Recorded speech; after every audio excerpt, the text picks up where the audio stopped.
हिंदी इसको चैनल को सब्सक्राइब करें। शमशाद भाई सिरना।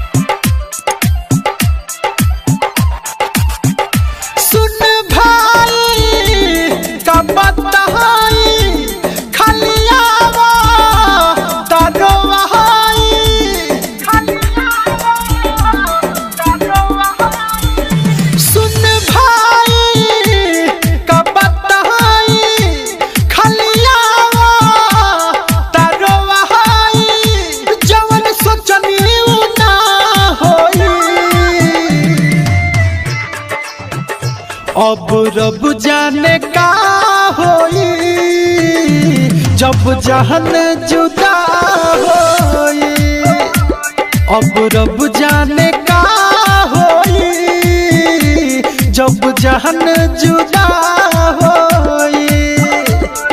Mix by Aditya recording studio Gopalganj.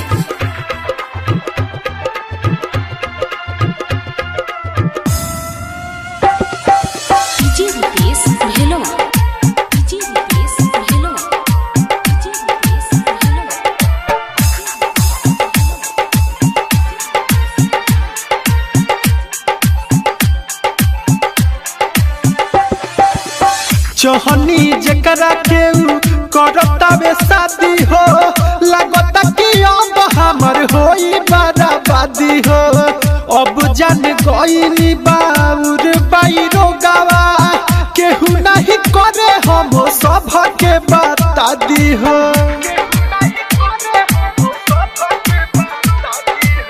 चोहनी जकरा के करता बे शादी हो, लगता कि अब हमर होई बर्बादी हो। अब जान गईनी बाउर बाईरो गवा केहू नहीं करे, हम सब के बता दी हो। मोर जागल नसीब सोई अब रब जाने का होई जब जहन जुदा होई।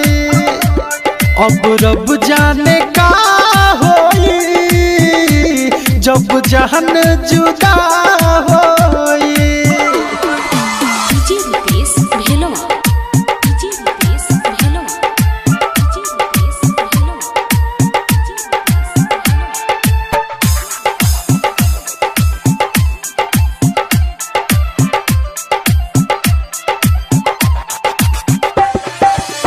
सुन सुनावो तनी अपना हो फील के, मने नहीं के तनो मनावो तनी दिल के। भूल जइहो हम के कही के गइल, ऐसे सनाथ हो अकेले में मिल के। हाँ सुन सुनावो तनी अपना हो फील के, मने नहीं के तनो मनावो तनी दिल के। भूल जइहो हम के कही के गइल, ऐसे सनाथ हो अकेले में मिल के। सुना रोज दीपक रोई अब रब जाने का होई जब जहन जुदा होई। अब रब जाने का होई जब जहन जुदा हो।